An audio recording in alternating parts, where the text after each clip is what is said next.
there is no magic. The magic doesn't exist. There is no piece of information that you're missing that's going to turn you into this player that you want to become. The difference between a professional and an amateur isn't that a professional is doing magic stuff. They're just doing a lot less crap than the amateur. Hi, this is Tony Ruggiero here on the Tour Coach Podcast. Thanks for listening in. You're about to get some golf information to help your game from the best teachers, mental coaches, players, fitness experts from around the world. These are all the people that I deal with day in, day out, traveling the PGA, LPGA, Korn Ferry Tours, or down there at Old Palm where I do most of my teaching in Palm Beach Gardens. So sit back, relax, and let's get better at the game of golf. And hey, if you like what you hear, please, please, please take a second, like, subscribe, and share it wherever you get your podcast. All right. These are my favorite times right here. It's like nap time with Brady. I get to sitting in here on the Tour Coach with my good friend, one of the great teachers in the game, somebody I always enjoy hanging out with from out on the left coast, the West Coast, my boy Brady Riggs. What's up, Brady? What's up, TR, man? So happy to see your smiling face. Miss you. The red goat's not red, but I've been looking, man, I'm getting so damn gray. It is Dude, yeah, it's getting a little white. Mm-hmm. What are you gonna do? White goat. Yeah. We got talking about things we could talk about today. And, obviously folks want to get better at teaching and they're wanting to get better at playing, which is why they do this. And, you and I were talking about, because we've had experience, and I've always been one, I think it's healthy as a teacher to have a group of people, a quorum that you trust, that you can bounce swings off of and throw swings off of and pick people's brains. I've done that a lot. You've always been one of mine. I like to have diverse type people too, because I feel like if you had 5 other Tonys looking at it, we're all going to see the same. But sometimes, I sent you one the other day of a LPGA player, and it's like, hey, like I'm stumped a little bit or whatever. Like, I think it's good to have different points of view. I totally agree. And I think, we've been lucky, the two of us, because we've been able to even share players, which is a good thing. I think it's hard because growing up in this business, it's very nomadic and everybody's very territorial. And, everybody's afraid of losing clients or, their information getting out, whatever. But I think if you can find people that are like-minded, that are trying to, because I think I need to learn all the time. I'm growing all the time as a teacher, and I learn from everybody that I go with, that I hang out with. Sometimes I learn that I think my way is more effective. And then sometimes I steal from the person that I'm hanging out with, which is normal, but I do think so much from you. It's great. Exactly. No, I still from you. I still have the pivot pack. Don't even talk to me right now. I'm using that all the time. I love that thing. But I think it's cool that, when you find people that are like-minded and really want to get better, and help their players, then you're not worried about losing clients. You're not worried about getting the information out. You're actually looking for confirmation or somebody to help you maybe see something that you're missing. And, we're fortunate enough or unfortunate enough to work with a tour player together. And then, I just sent you a guy, down to Florida who I really liked, an interesting guy, because it only can help, right? And I've been giving him my perspective and we're working through some stuff, and he goes and sees you and he's like, well, hey, I really like this about what Tony did and this. And I think it's great because I get to get that feedback too, because I'm working with him. So anytime we can share swings, bounce ideas off each other, that's only going to help both of us in the long run for sure. And obviously, I think it's interesting. We come at things from different views, different angles. I think we're trying to accomplish a lot of the same things. We know what functional good golf swings generally look like, especially impact, right?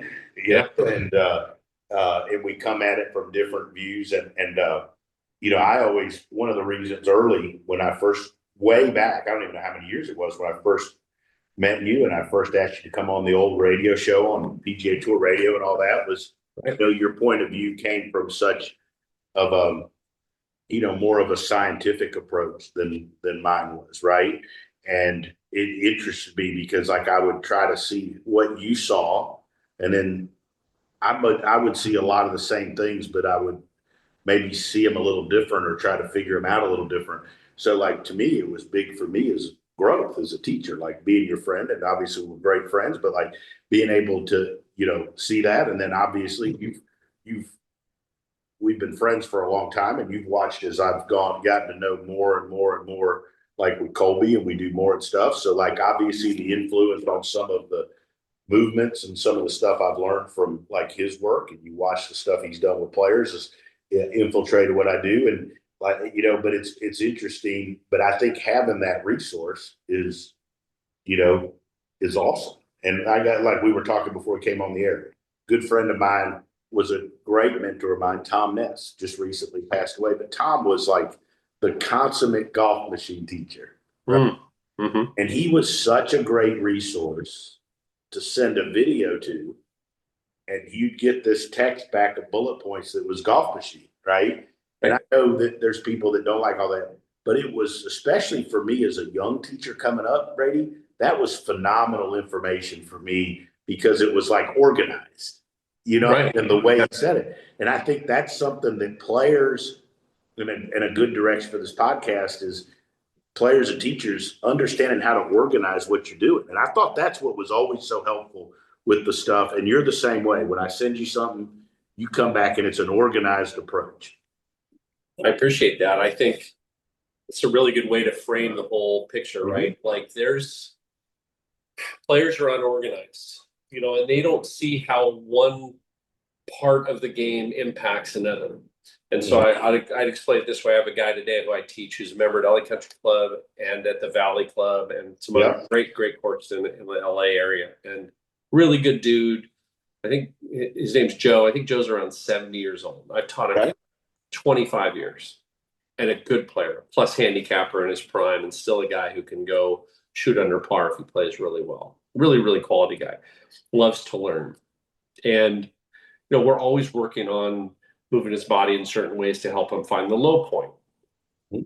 And then his miss, because he's a drawer, when he doesn't move really well, not only will he not find the low point, but the face will rotate a little fast, right? Yeah. It'll get away from him. So I was trying to explain to him in the process of where you aim, how important that is to help you with your mechanics. And I was explaining it in this way, like, if your body slows down and you're a drawer, you're probably going to lose it left. Right? But if you're standing over the ball and you're aiming at where you want the ball to start, not where you want the ball to land, what you're telling yourself is, I need to start it on the line that I'm aimed on. And that's confining in a way. But if you actually aim where you want the ball to land, knowing that you're a drawer, now you have to start it to the right. And to start a ball to the right, I got to move well. There's no way I can start a ball right if I'm behind it. And by moving better, I can bottom out better, and I can keep the face from getting too rotated too quickly. So the process of kind of just aiming and where you're targeting, like I told him, I don't care where the ball starts right. I just want it starting right. I don't talk about starting lines with you. I'm talking about land line. So if okay, I'm aiming at the target and I'm a drawer, I've got to start this ball right. I got to start it right, or I'm screwed. It's going to go left. So now, standing over the ball, as you're getting ready to go, I got to start this right because I'm aimed at where I want it to land. Now you're going to move better. That's going to help you bottom out better. That's going to help you be able to go around to the finish like we want you to do. So the organization of that whole thing that you just were talking about, it matters. Like, I want players to understand why they're aiming where they're aiming for their specific shot shape, and how that comes back into their own mechanics, and why that reinforces what we're trying to do with their mechanically. And now the whole thing can come together much better, and then the miss makes some sense, like, oh, it started too straight. Well, you didn't move very well, or it started where I wanted, but I didn't draw it enough. All right, well, you need to feel more around to the finish, with your right side to get so now they've got a very big kind of puzzle piece put together where they can see, okay, I got to walk in and visualize this, my landing line. I want to start it right at that. I know it helps reinforce my mechanics. And when I don't hit it the way I want, I know what happened. Now you're organized, and people undervalue that. And I think as coaches, like you said, when you talk to somebody else and get their perspective, now you're seeing how this person is organizing that player to help them get better. It may not be that you go about it the same way, but just the mere fact that maybe they mentioned something in the setup or in an alignment or whatever the hell it is, that helps me organize my players. And if I sit in my own box as a coach and I don't really reach out and I don't listen to other coaches, then I never get to experience that. And it's going to keep me from being as good a coach as I want to be. And as a player, I think it's important to keep asking those questions of your coach. Why am I doing that? How can you help me on the court because I feel like I'm not able to execute? And that's how you help guys get up the ladder in terms of performance. If they're not organized, they can't get there. And I think, I think if you're a player, you want to know not just what you're working on today, but big picture where you and your teacher are going. Totally agree. Right? Totally agree. Now you got to be disciplined enough to say, like, I'm not going to jump ahead to chapter 4 when we're in chapter 1. But I think that's a huge part of like understanding. I think that's one thing personally, I think that the best teachers are really good at. Like, I know when you start with a player, and we've talked about some of the people you have great skill, like you have a plan and you have a vision where you want that puzzle to go. And like, I always look at a golf swing, like I see it 2 years out. Like, where would I want this junior or this college player or this young pro 2 years out? Doesn't mean they're going to play like shit till then. Right. But, right. And I think that, like, one of the missing pieces and a young player that we were just talking about before we were on the air has no organization of a plan. And everything is about how I get it today versus understanding that I have to have a plan and understanding the puzzle pieces to get there. Yeah, and I think what you said is so true, and I tell people this all the time. There is no magic. The magic doesn't exist. There is no piece of information that you're missing that's going to turn you into this player that you want to become. The difference between a professional and an amateur isn't that a professional is doing magic stuff. They're just doing a lot less crap than the amateur, right? They're not doing things that are completely antithetical to them getting better. They've condensed everything. They work on specific things. Yeah, they might have a weird grip or a strange top or whatever, but it all balances out. And they're working their swing and their mechanics, and they're getting better and better and better at that, hopefully.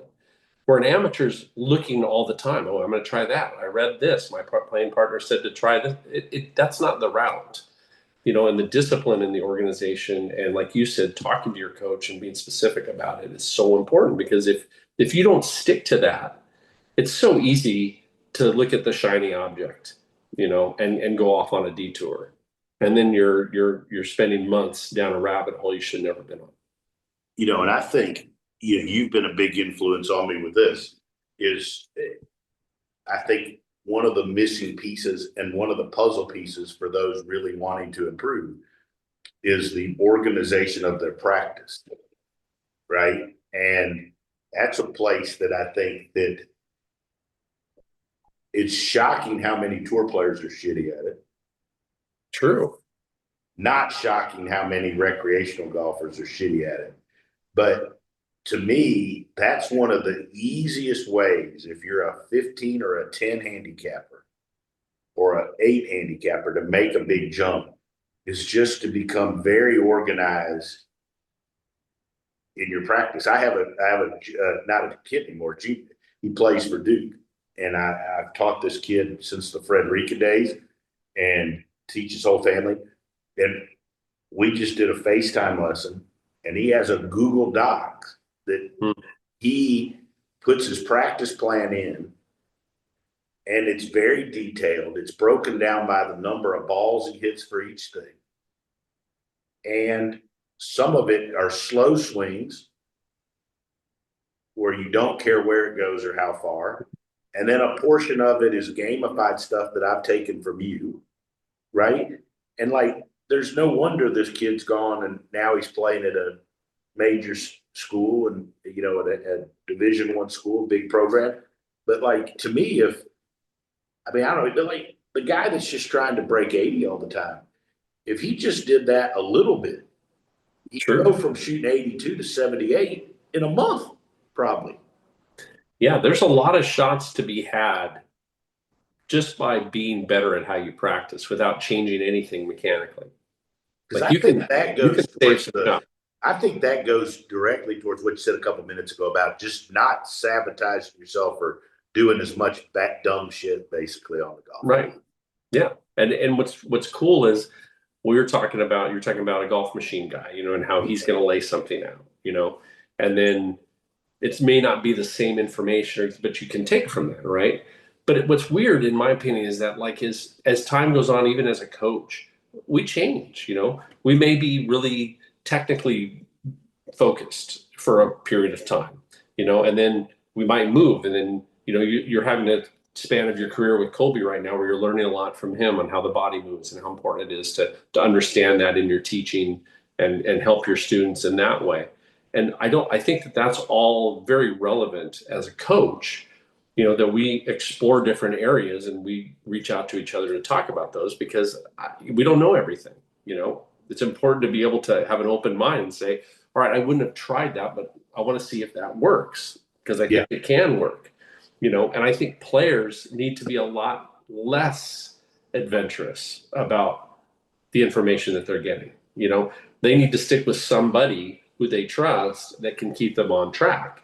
Because as a player, you don't want to be trying this coach, that coach, this idea, that idea. You're never going to get anywhere doing that. You need to have the discipline to stay on the plan. As a coach, we need to be able to try all those different things to try and continue to improve as coaches, But the practice thing, that's the lowest hanging fruit ever, Like I have people, I'll say, okay, tell me about, how do you practice your putting? What are you doing to putt? What's normal practice like?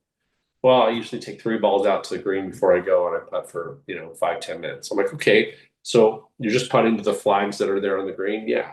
I'm like, okay, how far apart do you think those holes are? Like 20 feet or so. I'm like, okay, do you know what the tour make rate is from 20 feet? No, it's 15%. You got 3 balls. Okay, you're not making those, most likely. Every once in a while you will. And then how many get a 3-putt from 20 feet? Well, I'm not going to 3-putt. No, you're not. You're not going to 3-putt from 20 feet. So now you're hitting a putt that you're not going to make. It's not in a percentage lengthwise that you need to make, because you're not going to make those, and you're not really helping yourself avoid 3-putts or practice putts that you need to make. You have no stress. You're probably not in your routine, right? And you're really not doing anything other than maybe getting a little bit of the speed of the practice green, which very well might not be the same as the green itself on the golf course. Would be way better off if you putted from 40 feet. It would be better off if you practice 9 feet and in. So now those are putts that are helpful. A 40-footer, you start to get the speed. You can work on your distance control. That'll make your 3-putt avoidance better. And then 9 feet in, you got to make those putts on a good percentage. Those are ones that tour players are making a high number of. How are you spending the time? They just don't look at it the way that they could. Where if they said, I have the same amount of time, I got 10 minutes. Okay, here's what I would do in 10 minutes. I'd take my plate out. I'd aim it at the fringe from 3 steps away. So I got a 9-foot putt, and I'd try and hit 9 balls in a row through the tees on my putting plate. Now I know I can start the ball on the line I'm intending. That should take, a minute or two, not much time, right? And then maybe I'll go do a 3-6-9 combine where I'm putting a 3-footer, a 6-footer, 9-footer on different breaks. I'll do 5 holes with 3 balls each. That's not going to take me very long. That's just 5, 6, 7 minutes, something like that. And then maybe I'll practice some long putts with as much break as I can, so I can feel how much the run out is as the ball's slowing down. Now, in the same amount of time, I've worked on my starting line. I worked on some pressure putts under full routine, and I worked on my distance control, and I saw what some breaking putts are going to do. Now I'm a lot more prepared to go play that round than I would be had I taken the 3 balls out on the green and done what everybody else does, hit them to a 20-footer. It's low hanging fruit. It's just better organization and a little bit more purpose. Yeah. Practice. Yeah, and I think it's just understanding like that each piece of that's like you said this earlier. Like, I mean, we're putting a puzzle together for players, basically, right? Yep. And every piece is important. You got to know where it fits. And I think most of the people, like, they look at it as like it's just one big picture, but it's a lot of little pieces that go towards that. And, going along what you were just talking about, the structure of like how the detailed and what you gave people for putting there. Like the other one to drive, one other thing is like, they don't have a lot of time. And, especially like daylight's going to get short, but everybody, like, instead of just dumping a basket of balls beside the green, take 3 balls and just put them in 3 different places and chip them up there and have to put them in. And try to get to where you can get 2 out of 3 up and down from wherever they lie. And do that 3 times. It'll take you 8-10 minutes. Right. That's real practice. Yes. Because if you sit on the same spot with 30 balls hitting the same shot, I mean, anybody over time will figure out a way to make that shot work, but you're not challenged. Each shot is the same mindless thing about where you're going to land. You're just not really gaining anything. But if you randomized and you hit a third of the balls or even less than that, and each shot had its own specific lie, and you had to figure out where it was going to land, and then, okay, well, this one's on the downslope or whatever that is, and then you hit it up on the green, and now you take the time to mark the ball, right? If you use the line of the ball, you do it, you full routine, you read the putt, and now you hit the putt. Yeah, you're not getting the number of reps in, but that rep is way more valuable when you go to the first hole and you miss the green than not having the shot you were practicing anyway, because you're never going to, and then not having the process of going through, where do I want to land it? What is this lie like? I used Maddie, my daughter, as an example of that because she was a sophomore in high school when she had a concussion, decided she wanted to try and play golf. Well, I had to expedite the process. She had talent, but I had to speed up the growth of a player. So what we did on the course every day, we'd go on the course every single day, and I would have 6-8 balls in my pocket. Mm-hmm.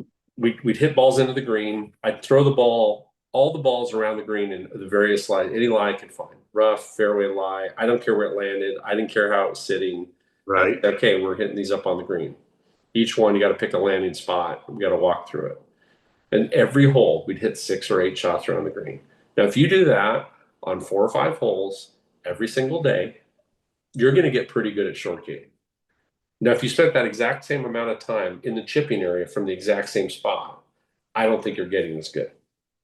Because you're not reading the lie, you're not reading the slopes, you're not doing any of the things that you have to do to really be effective around the green. No. And it's easy. It's easy. That's not time consuming. That's not hard. You don't have to challenge yourself mentally. You're just spraying balls, or like you said, take 3 balls, throw them over here, throw them over there. Right. Go through the process. That's super productive. You don't need a track man. We don't need to do any of that shit. We just need to go out there and work at it.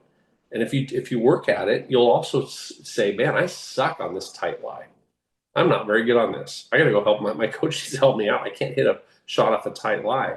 I'm struggling with the contact. Okay, that's meaningful information that your coach can help you with, and you can look at the mechanics. Again, organizing the practice time so that you get something from it. Right. And I think that's just such a big part, no matter where you are. And again, I mean, because so many teachers listen to us, I don't know why, but they do. But it's my good looks and your boyish charm for sure. It's got to be my charm. People don't call me charming as they used to. I think I'm becoming a dick. But anyways, it's that organization. I mean, our job is to coach them, and I think that's one thing.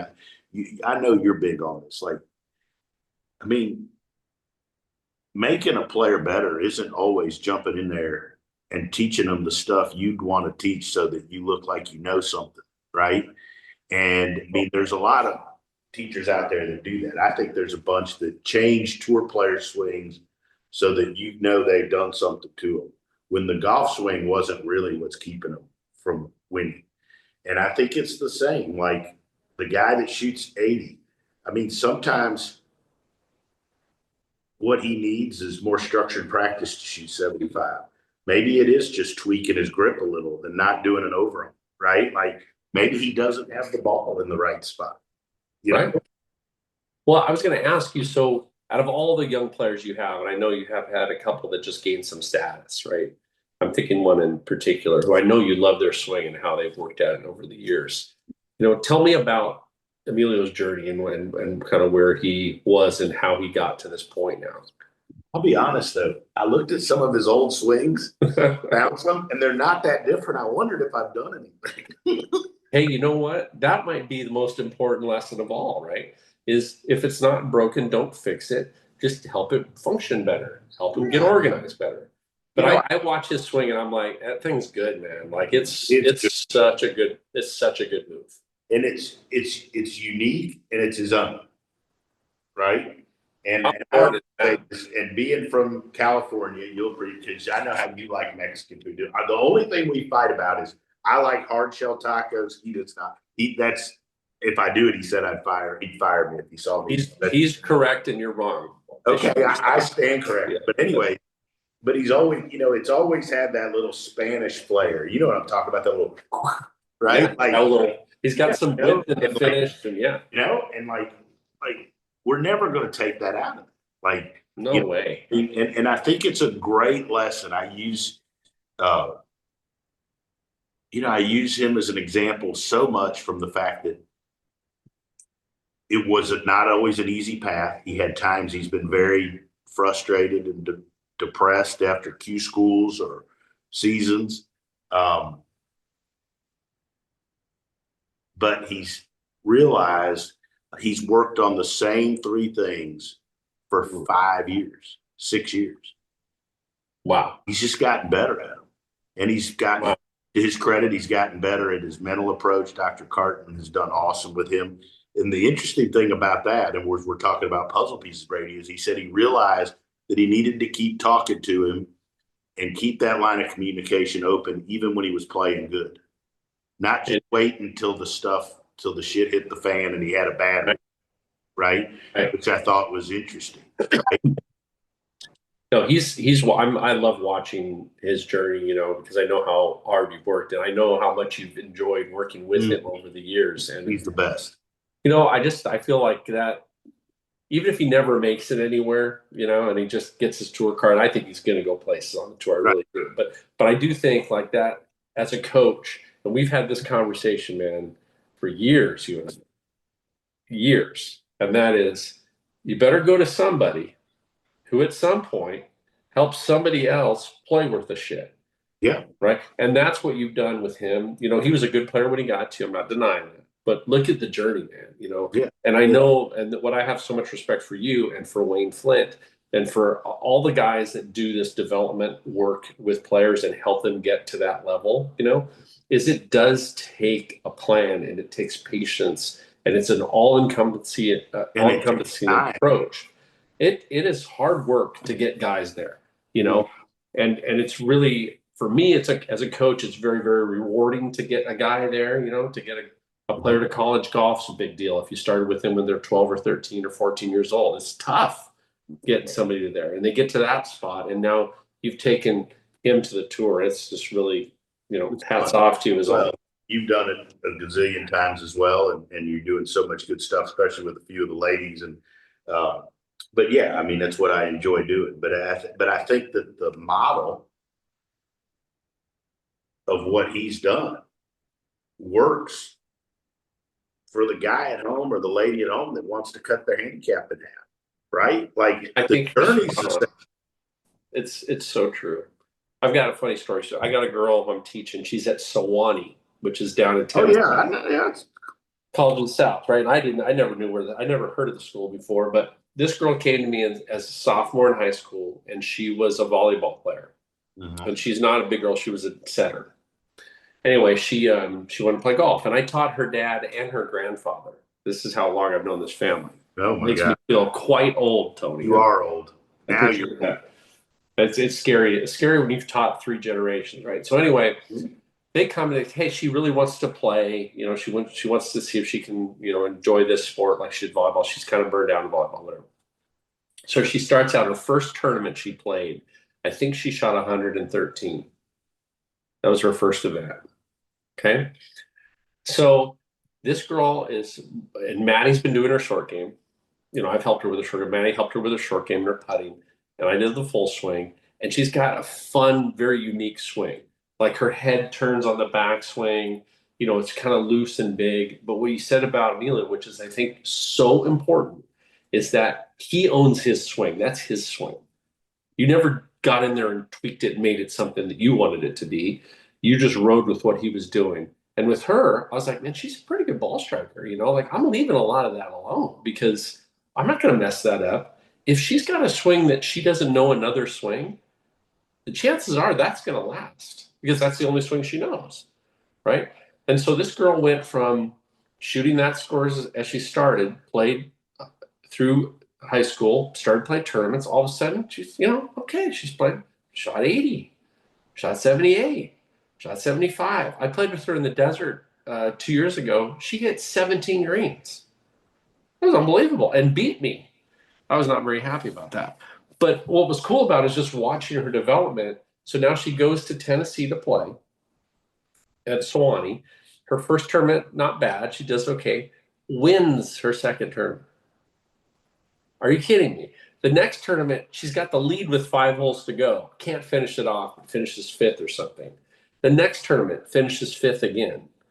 And what it shows, and I'm not in any way saying it was me, I'm just saying that I was smart enough because I've screwed up enough to know that if it's working and she's improving, leave it alone. Just continue to have her work on those things that she's doing that's helping her get better.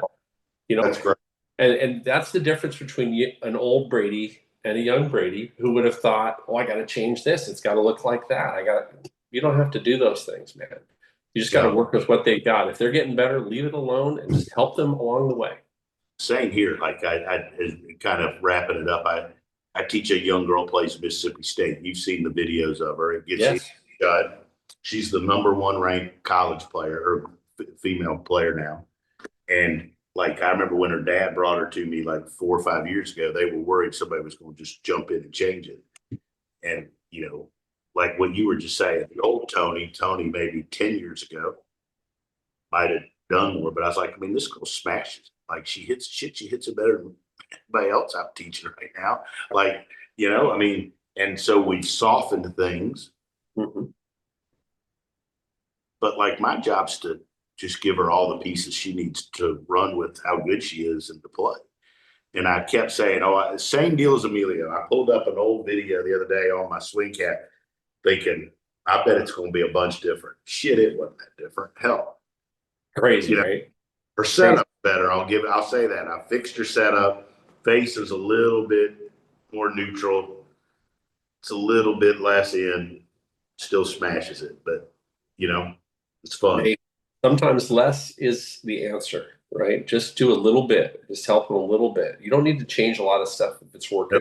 Yep. That's the kiss of death. You're the best. We got to do this more. I'll look forward to seeing you do some stuff in January, February together in Florida. Appreciate you always, and keep up all the good stuff. We'll talk soon, brother. You too, man. Really appreciate you having me.